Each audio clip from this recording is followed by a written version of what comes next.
꽃님이님들 월요일입니다. 다들 어떻게 잘 보내고 계신가요? 월요일 좋아. 월요일 한 주 또 신나게 보내봐요. 주제가 자꾸 은퇴 후 자산 8천만 원, 부부의 현실적인 노후 생활 공개 퍽퍽 하실까요? 제가 요즘 드는 생각이 경제가 어려우니 자꾸 어떻게 내 여생을 잘 보낼 수 있을지 고민이 많습니다. 꽃님이님들도 그런 생각하고 계시겠죠? 요즘 이 상품 하나면 노후 걱정 끝이라는 광고 정말 많이 보셨죠? 저도 처음엔 그랬습니다. 하지만 30년간 노후 재무와 생활 설계를 연구하며 깨달은 건 그런 유혹에 흔들려 삶이 무너지는 사례를 수없이 봐왔다는 겁니다. 저는 임재훈입니다. 은퇴생활연구소에서 수백 명의 시니어 가계를 직접 분석하고 상담하면서 한 가지 분명한 사실을 발견했습니다. 노후의 안정은 돈의 액수가 아니라 돈이 머무는 순서와 흐르는 방식에 달려 있다는 것이죠. 많은 분들이 은퇴 후 목돈을 보면 불안해합니다. 이걸로 과연 얼마나 버틸 수 있을까? 투자를 해야 하나? 예금만 해도 될까? 온갖 생각이 머릿속을 가득 채우죠. 그런데 제가 만난 분들 중 가장 안정적인 노후를 보내는 분들의 공통점은 화려한 투자 수익이 아니었습니다. 오히려 작은 습관과 확실한 원칙이었습니다.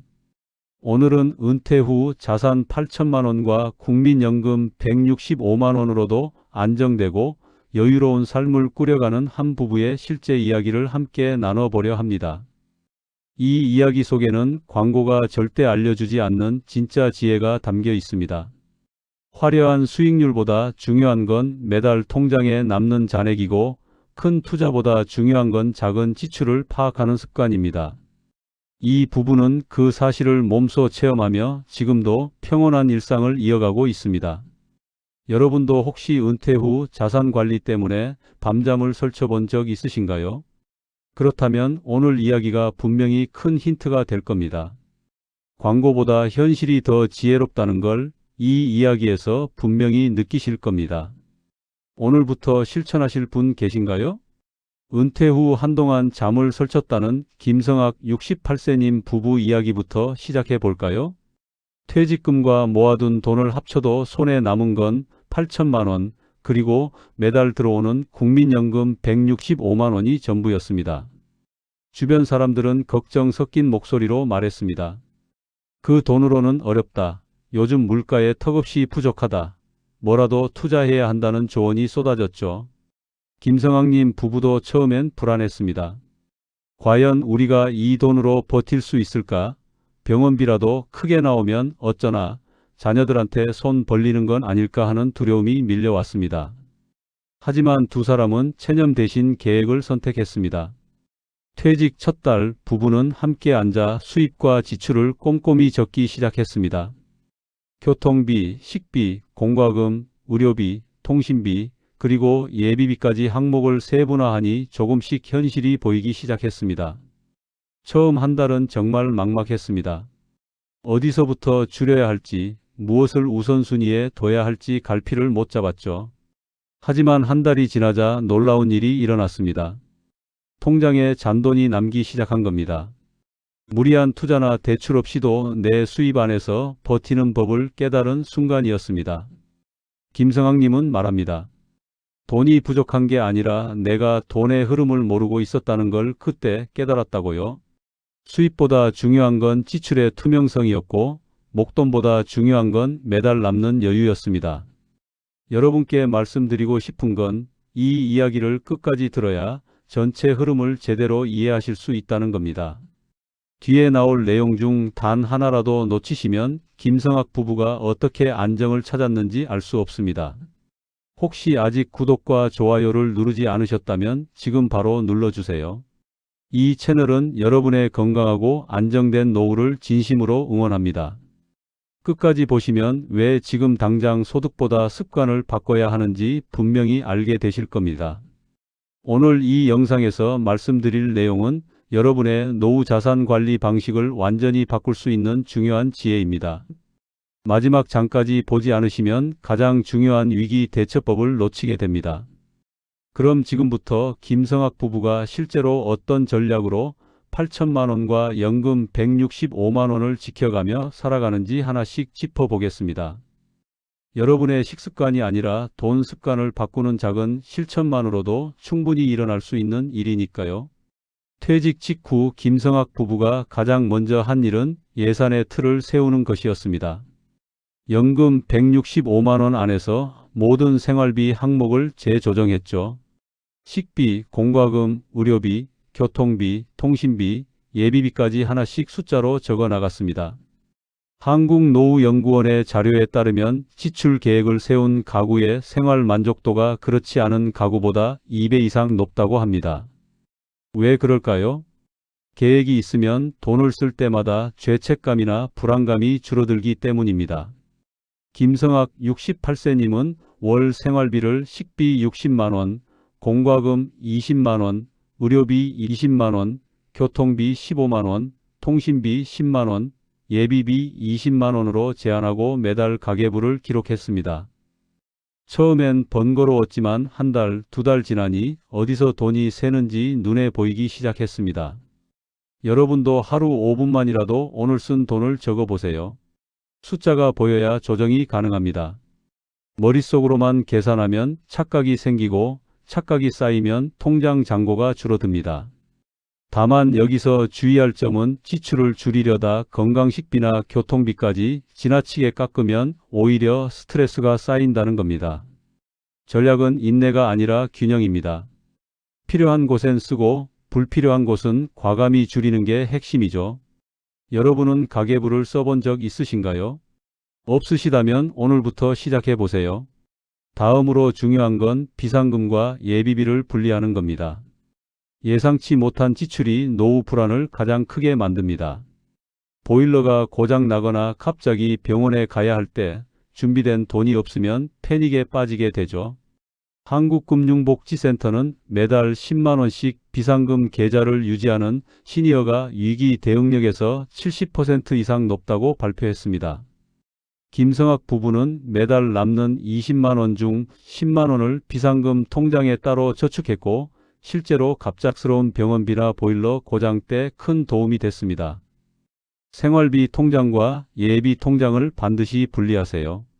한 통장에 다 넣어두면 어느새 손이 가고 손이 가면 비상금이 생활비로 녹아버립니다. 그리고 명심하세요. 비상금 통장은 절대 여유 자금으로 쓰지 않습니다. 진짜 비상사태에만 여는 통장입니다. 혹시 여러분도 비상금 계좌 하나 가지고 계신가요? 없으시다면 이번 달부터 만들어 보세요.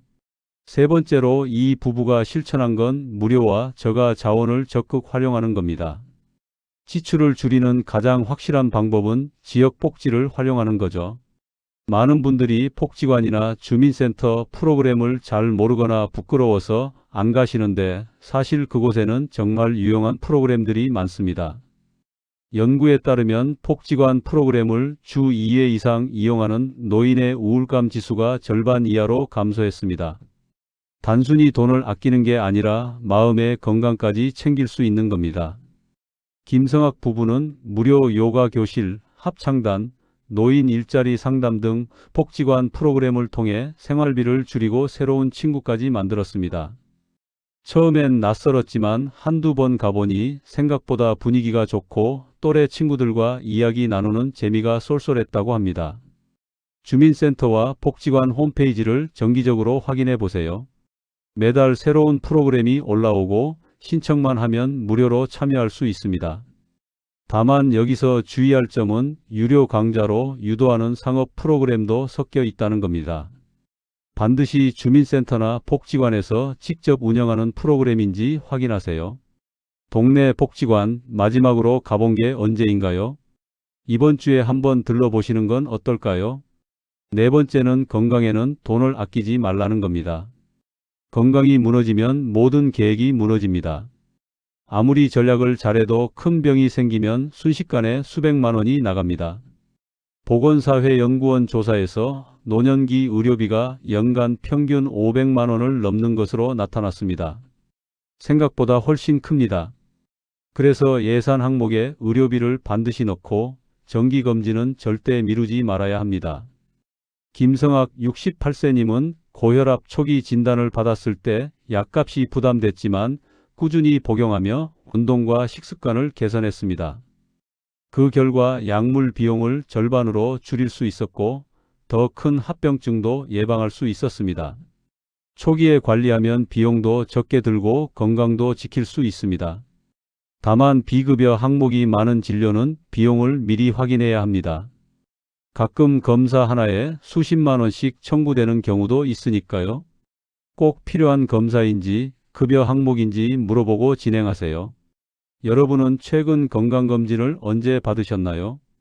1년이 넘었다면 올해 안에 꼭 받아보시길 권합니다. 마지막으로 5번째는 유혹을 막는 원칙을 세우는 겁니다. 고수익 보장이라는 말은 노후 재정을 가장 크게 흔들리게 합니다. 은퇴 후 목돈을 쥔 시니어들은 각종 투자 권유 전화와 문자를 받게 됩니다. 금융감독원 통계에 따르면 60대 이상 투자 피해의 72%가 확정 수익형 상품에서 발생했습니다. 안전하다고 속여서 돈을 빼가는 수법이죠. 김성학 부부는 명확한 원칙을 세웠습니다. 모험은 하지 않는다. 예금과 연금 중심으로 자산을 유지한다. 연 3%라도 꾸준히 이자를 받는 정기 예금이 훨씬 안전합니다.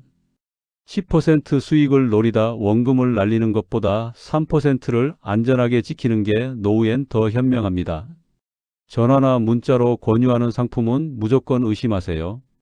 은행 직원이라고 해도 전화로 투자 권유는 하지 않습니다. 혹시 최근 누군가 고수익 상품을 권한 적 있나요? 있으시다면 절대 응하지 마시고 바로 끊으세요. 이렇게 5가지 원칙을 세운 김성학 부부는 지금도 연금만으로 생활하며 8천만 원의 은퇴 자금은 손도 대지 않고 있습니다. 투자 수익 없이도 평온한 일상을 유지하고 있죠. 이제 그들이 예기치 못한 위기를 만났을 때 어떻게 대응했는지 이어서 살펴보겠습니다. 아무리 계획을 잘 세워도 예상치 못한 일은 생깁니다. 김성학 68세님도 은퇴 2년 차에 갑작스러운 흉통을 느끼고 응급실을 찾았습니다. 다행히 큰 병은 아니었지만 검사비와 약값으로 약 50만 원의 예상치 못한 지출이 생겼습니다. 이럴 때 비상금 통장이 빛을 발합니다. 미리 모아둔 돈이 있으니 당황하지 않고 바로 치료받을 수 있었죠.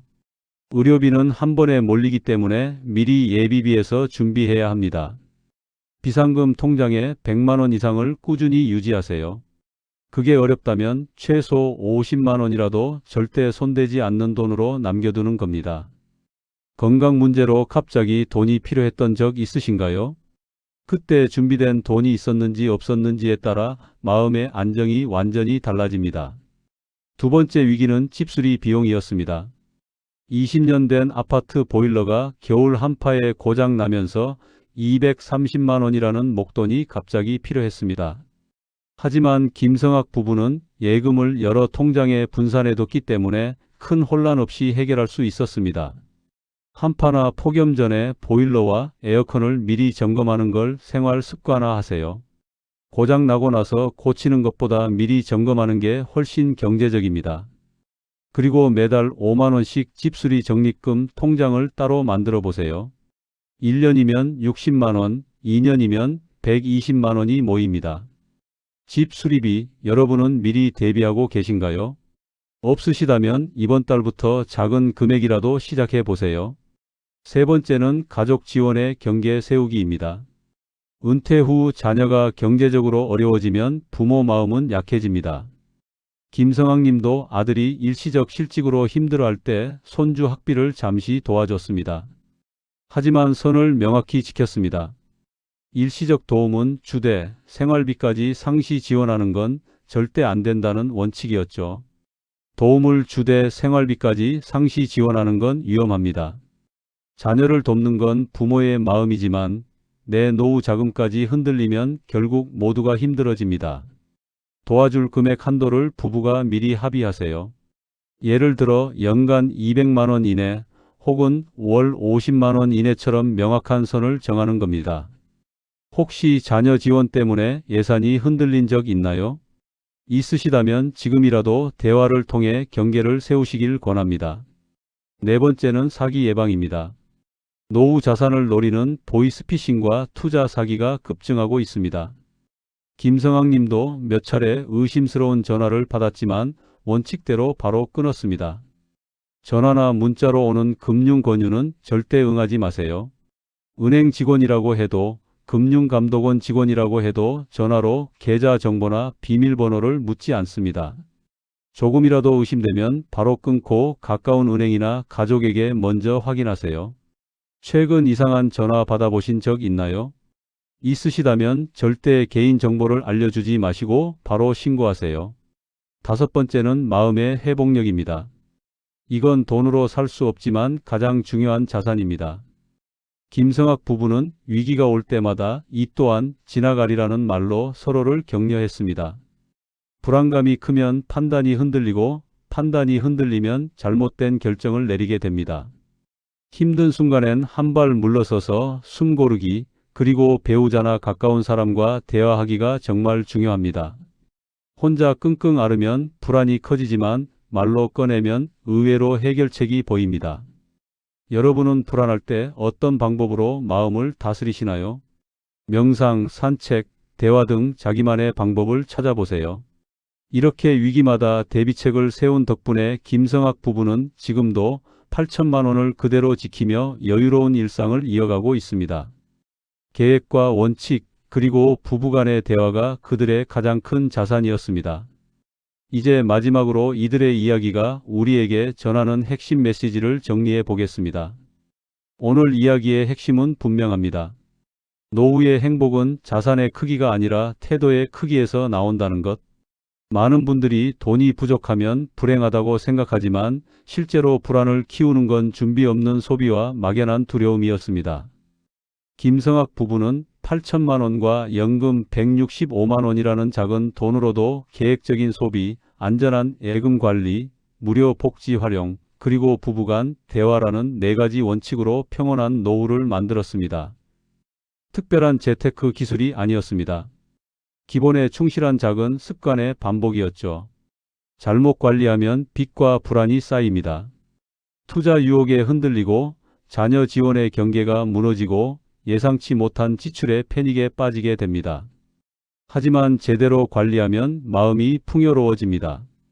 통장 잔고가 많지 않아도 내 수입 안에서 버틸 수 있다는 확신이 생기고 그 확신이 곧 안정입니다. 오늘 당장 실천할 수 있는 한 가지를 말씀드리겠습니다. 나만의 생활비 한도표를 만들어 보는 겁니다. 종이 한 장이면 충분합니다. 내 통장에 얼마가 들어오고 어디로 나가는지 그려보는 순간부터 변화가 시작됩니다. 식비는 얼마, 공과금은 얼마, 의료비는 얼마, 예비비는 얼마. 이렇게 항목별로 적어보세요. 처음엔 정확하지 않아도 괜찮습니다. 한 달, 두 달 기록하다 보면 내 소비 패턴이 눈에 들어옵니다. 그리고 그 패턴을 보는 순간 어디를 줄이고 어디에 더 써야 할지 자연스럽게 알게 됩니다. 김성학 부부처럼 여러분도 할 수 있습니다. 나이가 많아서, 돈이 적어서, 배우지 못해서가 아닙니다. 시작이 늦어서 안 되는 것도 아닙니다. 중요한 건 오늘부터 작은 습관 하나를 바꾸는 겁니다. 은퇴 후 자산 관리는 복잡한 재테크가 아닙니다. 내 수입을 알고 내 지출을 파악하고 비상금을 준비하고 유혹을 경계하는 단순한 원칙의 반복입니다. 그 반복이 쌓여서 안정이 되고 안정이 쌓여서 평온이 됩니다. 다음 영상에서는 주택연금과 은퇴 자산 활용 전략을 통해 자산을 효율적으로 굴리는 실제 방법을 보여드리겠습니다. 집이 있는 분들이라면 꼭 알아야 할 내용이니 다음 영상도 놓치지 마세요. 여러분은 오늘 어떤 부분이 가장 와닿으셨나요? 예산 관리인가요? 비상금 준비인가요? 아니면 가족 지원의 경계 세우기인가요? 댓글로 여러분의 생각을 나눠주세요. 여러분의 이야기가 다른 분들에게도 큰 힘이 됩니다. 오늘도 끝까지 시청해 주셔서 감사합니다. 구독과 좋아요, 알림 설정까지 부탁드립니다. 여러분의 건강하고 안정된 노후를 진심으로 응원합니다.